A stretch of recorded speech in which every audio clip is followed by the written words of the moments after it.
Modern herbal group, পরিবর্তনের নেতৃত্বে সংকল্পবদ্ধ। দর্শক, বিরতির পর আবার আপনাদের সবাইকে স্বাগত জানাই মডার্ন হার্বাল গ্রুপ সুস্বাস্থ্যের প্রতিদিন কি করবেন জেনে নিন অনুষ্ঠানে আমাদের সঙ্গে থাকার জন্য আপনাদেরকে জানাই সবাইকে অনেক অনেক ধন্যবাদ। আমরা আপনাদের প্রশ্নের উত্তর নিয়ে আলোচনা করছিলাম। আমাদের সঙ্গে আলোচনায় উপস্থিত আছেন ডাক্তার আলমগীর মতি। ডাক্তার আলমগীর মতি, আমরা আরেকটি প্রশ্নে যাই। এবারের প্রশ্নটি ঢাকার আগারগাঁও থেকে করেছেন মোসাম্মদ মঞ্জু আক্তার। তার 30 বছর বয়স, তিনি একজন কণ্ঠশিল্পীও। তিনি বলছেন যে শীতে আমার জিহ্বায় ঘা হয় এবং গলা এবং কণ্ঠনালী কেমন একটা ফুলে যায়, ফলে আমি গান গেতে আমার সমস্যা হয়। এই অবস্থা থেকে পরিত্রাণের কোনো উপায় আছে কিনা? হ্যাঁ বোন, শীতে সাধারণত আমাদের জিভে, ঠোঁটে, কণ্ঠনালীতে, গলায়, গলনালীতে কিছু কিছু ফুসকুড়ি ওঠে, কিছু কিছু ঘা হয়, কিছু কিছু জায়গা আমাদের লাল হয়ে যায়। সাধারণত পৃথিবীতে যে কোনো চিকিৎসাই হোক, এটা আয়ুর্বেদিক হোক, অ্যালোপ্যাথি হোক, হোমিওপ্যাথি হোক, হার্বাল হোক, অল্টারনেটিভ মেডিসিন হোক, ইন্টিগ্রেটেড মেডিসিন হোক, যে কোনো রোগ চিকিৎসার জন্য মুখে, দাঁতে, ঠোঁটে যে ঘা হয় এর জন্য কিন্তু আপনার রিগোফ্লাভিন নামে আপনার একটা ওষুধ দিয়ে থাকেন অ্যালোপ্যাথিতে। এটা হলুদ ট্যাবলেটও বলে অনেকে। কিন্তু আমাদের ভিতরে হলুদ খাবার আছে। যেমন হলুদ খাবার বলতে আমি বুঝতে চাই গাজর, কাঁচা হলুদ, বিট, এই জাতীয় যত হলুদ, ডাঁটা, লাল শাক, এটাও একটা হলুদের পর্যায়েই পড়ে। এই জাতীয় শাকগুলো যদি আমরা বেশি খাই, আমরা যদি একটু কাঁচা হলুদের রস খাই, অনেক বাচ্চাদের হয়, শিশুদের হয়, 1 মাস, 2 মাস, 3 মাস, 6 মাসের শিশুদের একটু কাঁচা হলুদের সাথে মা যদি একটু মধু মিক্স করে কাঁচা হলুদের রস দিয়ে বাচ্চার মুখে দিয়ে দেন, তাহলে পরেও কিন্তু এই ধরনের রোগ বাচ্চাদের চলে যায়। এগুলোর জন্য গ্রামে অনেক রকম টুটকা করে, টুটকাগুলো একটু সাবধানতা অবলম্বন করতে হয়। তারপর যেরকম মা বাচ্চাকে কাঁচা হলুদের রস, মধু মিক্স করে বাচ্চাকে বুকের দুধ খাওয়ার আগে দুধের বোটার মধ্যে দিয়ে বাচ্চাকে দুধ খাওয়ালো, বাচ্চার পেটে যাবে, মুখে যাবে, তার এই ধরনের রোগ চলে যাবে। একটা জিনিস হলো যে মুখে যে ঘা হয়, কণ্ঠনালীতে ঘা হয়, এর সাথে কিন্তু একটা পিছনে একটা হিস্টোরি আছে। সেই হিস্টোরি হলো ওর হয়তো জ্বর আছে, নাহলে একটু কোষ্ঠকাঠিন্য আছে, নাহলে প্রস্রাবে একটু কিচ্ছতা আছে, প্রস্রাবে একটু ক্ষয় হচ্ছে, যে কোনো কারণেই কিছু একটা হিস্টোরি সামনে নিয়ে মুখে আইসা ঘাটা হয়। এবং প্রথমত থাকে জ্বর। যদি জ্বর থাকে সাথে মুখের গায়ের সাথে, তাহলে আপনাকে একটু আনারসের রস খেতে হবে। এখন এই ঋতুতে আনারস পাওয়া যায়, আনারসের রস খেতে পারেন, একটু তরমুজের রসের সাথে সামান্য একটু মধু দিয়ে আর একটু কালো লবণ দিয়ে খেতে পারেন। আর গাজরের রস করে এখন সারা পৃথিবীতে গাজরের রসের শরবত করে বিক্রি করে, গাজরের রসের শরবত খায়। এই রোগের জন্য গাজরের শরবত একটা মহা উপকারী ওষুধ। আচ্ছা, আমাদের কিন্তু অনেকেই দেখা যায় যে ঠোঁটে, মুখের 2 কোণায়, মুখের মধ্যে এই জায়গাগুলো ফেটে যায়, প্রায় ঘা হয়। আমরা কিন্তু দেখতে পাই যে এদের মধ্যে অনেকেই আছে যে অপুষ্টিতে ভুগছেন। শরীরে আমরা যে ম্যাক্রো বা মাইক্রো নিউট্রিয়েন্টস বলি, অতি প্রয়োজনীয় যে খনিজ উপাদান, সেটি যদি স্বল্পতা থাকে তাহলে কিন্তু এই ধরনের সমস্যা হতে পারে। এগুলো যেমন আয়রন হতে পারে, ফলিক অ্যাসিড হতে পারে, ম্যাগনেসিয়াম, ম্যাঙ্গানিজ, সেলিনিয়াম হতে পারে, জিঙ্ক হতে পারে, বি কমপ্লেক্স হতে পারে। এগুলোর কারণে কিন্তু মুখে ঘা হতে পারে। সো আমাদের অবশ্যই সুষম খাবারের দিকে যেতে হবে।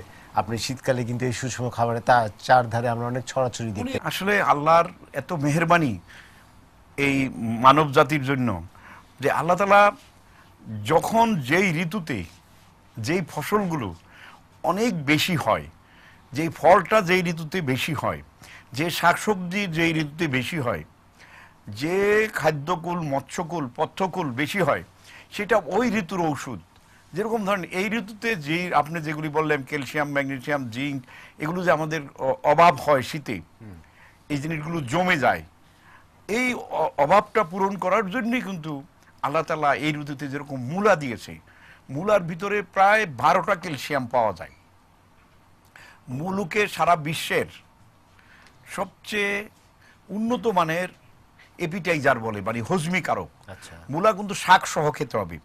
শাক সহ মূলা খেলে আপনি সব ধরনের এই মিনারেলগুলি পেয়ে যাবেন, যে মিনারেলগুলো শীতে আমাদের একটু অভাব হয়।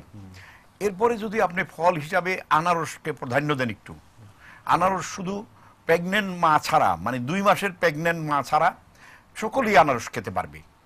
আর আপনার মূলা সবাই খেতে পারবে, বাচ্চারাও খেতে পারবে, কারণ সে হজম করে কিন্তু পায়খানাটাকে হার্ট করে না। কিছু কিছু খাবার আছে, যেমন মাংস, যত ধরনের মাংস আছে, যত ধরনের রসালো খাবার আছে, তেল চর্বির খাবার আছে, এগুলি মাংস আমাদের স্টুলটাকে হার্ড করে দেয়, কোষ্ঠকাঠিন্য সৃষ্টি করে, আবার আইবিএসেরও সৃষ্টি করে। কিন্তু আনারস এবং মূলা এইগুলো সৃষ্টি করে না। কিন্তু আনারসে একটু প্রবলেম, যারা এখনই মা হবেন, যারা 2 মাসের প্রেগনেন্ট, তারা আনারসটা খাবেন না, আর সবাই আনারস খেতে পারেন। এবং এর ফলে আপনার যে সমস্যাগুলো হচ্ছে, শীতের যে সমস্যাগুলো, এই শীতের সমস্যাগুলো চলে যাচ্ছে। আমাদের বোন মঞ্জু আক্তার, প্রথমে প্রশ্ন করার জন্য আবারও ধন্যবাদ জানাচ্ছি। এবং আমাদের কণ্ঠ বা যেটাকে ল্যারিংস বা স্বরযন্ত্র বলে, এটিকে ভালো রাখার কিন্তু একটি অন্যতম ন্যাচারাল উপায় আছে, এটি আশা করি আপনারা জানেন। সেটা হচ্ছে যে অবশ্যই পানি খাওয়া, পর্যাপ্ত পরিমাণে পানি খাওয়া, এবং গরম পানি যদি একটু গরম হয়, একটু কুসুম গরম হলে ভালো হয়। একটু কাঁচা হলুদ, একটু রসুন, একটু আদা, এটা কন্ট্রোলার নালীর সবচেয়ে মহা ঔষধ। বিশেষ করে আদাটা একটু মুখে দিয়ে চিবাই চিবাই খেতে হয়, একটু লবঙ্গ মুখে রাখতে হয়। যারা এই সারা পৃথিবীতে যারা এই মহাপবিত্র বিজয় টিভির এই অনুষ্ঠানটিকে আপনারা দেখতেছেন, তাদের সকলের উদ্দেশ্যে আমি বলি, যদি আপনি কণ্ঠনালী ভালো রাখতে চান, তাহলে আপনাকে হালকা গরম পানি খেতে হবে। আপনি জীবনেও ঠান্ডা পানি খাবেন না, আপনার কণ্ঠনালী ভালো থাকবে।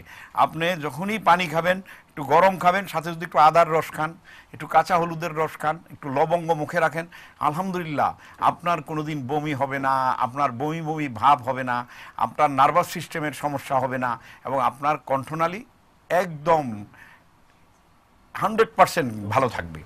কারণ আমরা কিন্তু দেখি যারা গলার ব্যবহার বেশি করেন, যেমন যাদের বক্তৃতা দিতে হয়, গান যারা সংবাদ উপস্থাপন করেন, সাথে আমরা দুইজনও, তাদের কিন্তু অবশ্যই দেখা যায় যে স্বরযন্ত্রের নোডিউল বা পলিপ হয়।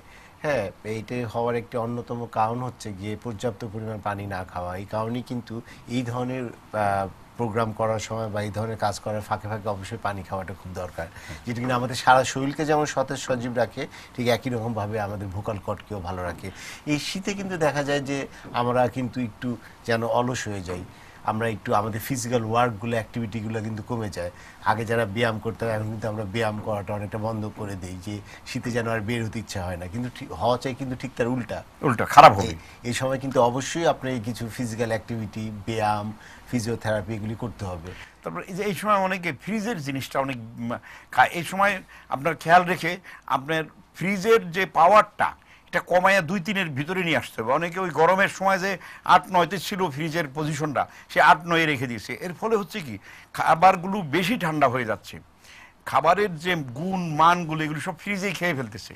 অতএব ফ্রিজটাকে আপনি কমাইয়া 2-3-এর ভিতরে নিয়ে আসেন। আরেকটু হলো, অনেক বেশি ফ্রিজিং করা খাবার উইন্টারে খেতে হয় না। এই ঋতুতে আপনি যত তাজা খাবার খাবেন, যত ফ্রেশ খাবার খাবেন, যত বাজার থেকে কিনে এনেই এই খাবেন, ফ্রিজে না রেখে খাবেন, গরম খাবার খাবেন, ঠান্ডা খাবার খাবে না। যাদের কোল্ড অ্যালার্জি, ডাস্ট অ্যালার্জি আছে, যাদের কণ্ঠনালীতে প্রবলেম আছে, যাদের মাথা ব্যথা আছে, যাদের সাইনোসাইটিস আছে, তারা কখনোই কিন্তু ঠান্ডা খাবার খেতে পারবে না। এই জিনিসটা আমাদের মানে সবসময় একটা সতর্কতা অবলম্বন করতে হবে। এবং অবশ্যই লক্ষ্য রাখতে হবে যে খাবারের কথা আপনি যেটি বললেন, সেটি যেন 7 রঙা খাবার হয়। রাইট। অর্থাৎ সাদা থাকতে হবে, হলুদ থাকতে হবে, কমলা থাকতে হবে, বেগুনি থাকতে হবে, সব খাবারের মিশ্রণ যেন এটা থাকে। এই কথাটা এসে যায়, আপনি যে বললেন যে মানব দেহের ভিতরে যে মিনারেলগুলো দরকার হয়, যে ভিটামিনগুলো দরকার হয়, সব ভিটামিন কিন্তু এই আমাদের মানব দেহ করে না, তৈরি করে না। আবার সব ভিটামিন আমরা খাদ্যের সাথে পথ্যের সাথেও পাই না। যেরকম ভিটামিন B6, ভিটামিন B12 আমরা যথেষ্ট পরিমাণ পাই না। কিন্তু আমরা যদি 7 কালারের খাবার খাই, 7 কালার বলতে আমি এইভাবে সহজ করে বুঝাই দিতে চাই, যে আমি যেরকম মূলা কিনছি সাদা, আমি গাজর কিনছি লাল, সবুজ রঙের পালং শাক কিনছি, আবার যেটাকে আমরা লাল শাক বলি, ঢুলা শাক বলি, ঢুলা শাক আমি বাজার থেকে কিনে আনছি, আমি আনার খাইছি, আপেল খাইতেছি। এইভাবে 24 ঘন্টায় আমার 7 রঙের খাবার যদি আমার স্টমাক যায়, স্টমাকে গেলে এই স্টমাকটা হলো পৃথিবীর সবচেয়ে বড় ফার্মাসিউটিক্যাল ইন্ডাস্ট্রি। মানবের যে স্টমাক, পৃথিবীতে এর চেয়ে বড় ফার্মাসিউটিক্যাল ইন্ডাস্ট্রি আর নাই। এ সব ওষুধ তৈরি করতে পারে। ধরুন একটা কোম্পানি 1000 ওষুধ তৈরি করে, আর আলহামদুলিল্লাহ আল্লাহ তাআলার এই মানব দেহ 1000 না 50,000 মেডিসিন তৈরি করতেছে শরীরের ভিতরে, আমাদের অভাবজনিত সমস্যাগুলোকে সে পূরণ করতেছে। পূরণ যদি কোনটা বেশি হইতেছে কোনটা কম হইতেছে, তাহলে আমাদের পিছনে কিডনি আছে, যে এই কিডনির ভিতরে মতান্তরে 7,14,00,000 নেফ্রন আছে। এই নেফ্রনগুলো আমাদের পুরা শরীরটাকে উত্তপ্ত করে আমাদের শরীরের ভিতরে যত দূষিত পদার্থ আছে এটা প্রস্রাবের সাথে, ঘামের সাথে, পায়খানার সাথে, তুতুর সাথে, চোখের পানির সাথে এগুলো কিন্তু বের করে দিচ্ছে। নাকের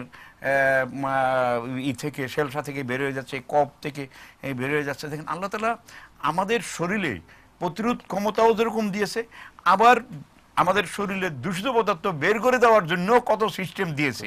আমরা হয়তো অনেক সময় মনে করি একজনের জ্বর হয়েছে সে বড় জানি ক্ষতি হয়ে যাচ্ছে, না, অনেক সময় জ্বরও আমাদের শরীরের খারাপ ব্যাকটেরিয়াগুলোকে ধ্বংস করার জন্য জ্বর আমাদের শরীরের জন্য এক সময় শুভ হয়ে পড়ে। আসলে আপনি যে কথাটা বলছেন এটা মূল্যবান কথা, যে আমাদের আসলে একটু বেছে বেছে বাজার থেকে 5-7 কালারের 5-7 রঙের খাবার খাওয়া কিন্তু একান্তই দরকার আছে। এখন তো একটা মানুষের দেখা যায় যে সারা বছর ধরে তার আইবিএস থাকে, স্টোমাক অ্যালার্জি থাকে, পেটে ব্যথা হয়, আমাশা হয়, জন্ডিস হয়, বিভিন্ন রকম গুড়া কৃমিতে তাকে সমস্যা করতে থাকে। সে যদি ধরেন আমি বলবো একদম সহজ, হাত বাড়ালে যা পাওয়া যায়, পা বাড়ালে যেই খাবারগুলি, যেই ওষুধগুলো পাওয়া যায়, যে খাদ্যপথ্যগুলি পাওয়া যায়, সেগুলির ভিতরেই আমরা প্রত্যন্ত অঞ্চলের সাধারণ মানুষকে সুচিকিৎসা দিতে পারি। তবে একটা লোক যদি পেটের যে কোনো সমস্যার জন্য সে যদি মেথি খায়, প্রতিদিন টেবিল চামচের 1 চামচ মেথি সে ভাতের সাথে খেতে পারে, ডালের সাথে খেতে পারে, তরকারির সাথে খেতে পারে, পোলাও বিরিয়ানির সাথেও সে মেথি খেতে পারে। 1 চামচ করে মেথি যদি প্রতিদিন সে খায়, সে যদি 200 থেকে 250 গ্রাম সালাদ 24 ঘন্টায় খায়, আলহামদুলিল্লাহ তার কিন্তু পেটের সমস্যা হওয়ার কোনো সম্ভাবনা নেই। আরেকটা আমাদের সবসময় নজর রাখতে হবে যে পানিটা বিশুদ্ধ কিনা। পানি একটু ফিটকিরি দিয়ে খাবো, পানি গরম করে খাবো। আবার দেখা যায় কাজের লোকের নখ থেকে আমাদের অনেক রোগ আসে কিন্তু। তারপরে আমরা একটু খেয়াল রাখতে হবে যে আমাদের পাকঘরে কোনো ধোঁয়া তৈরি হচ্ছে কিনা, কোনো হ্যাজার্ড হচ্ছে কিনা পাকঘরের নিচে কোনো জীবাণু আছে কিনা। তাহলে সেখানে আপনি গরম পানি দিয়ে প্রতিদিন পাকঘর ধুয়ে দিতে হবে, বাথরুম গরম পানি দিয়ে ধুয়ে দিতে হবে, বা ফিটকিরির পানি দিয়ে এগুলি ধুয়ে দিতে হবে। ধুয়ে দিলে আলহামদুলিল্লাহ আমাদের বাড়ি থেকে যদি কোনো অ্যামোবিয়া, প্রোটোজোয়া, আমাশার জীবাণু, মাইটস না আসতে পারে, তাহলে আলহামদুলিল্লাহ বাহিরের যে আক্রমণটা জীবাণুর, ওই আক্রমণে আমাদের কোনো ক্ষতি করতে পারবে না, যে আমাদের পাকঘর এবং বাথরুমকে আমরা নিরাপত্তা দিতে পারি বা নিরাপদ রাখতে পারি। আমরা এই মেসেজটা জানিয়েই আজকে অনুষ্ঠানটি শেষ করতে চাচ্ছি। আপনাকে অনেক ধন্যবাদ জানাচ্ছি আমাদের স্টুডিওতে আসার জন্য এবং দর্শকদের প্রশ্নের উত্তর দেওয়ার জন্য। দর্শক, যাবার আগে জানিয়ে দিই, আমাদের কাছে যদি আপনাদের কোনো প্রশ্ন থাকে, কোনো জিজ্ঞাসা থাকে, তাহলে লিখতে পারেন এই ঠিকানায়: মডার্ন হারবার গ্রুপ, 2 নম্বর শহীদ তাজউদ্দিন রোড, মগবাজার, ঢাকা 1207। দর্শক, আপনারা সবাই ভালো থাকুন, সুস্থ থাকুন। শুভরাত্রি।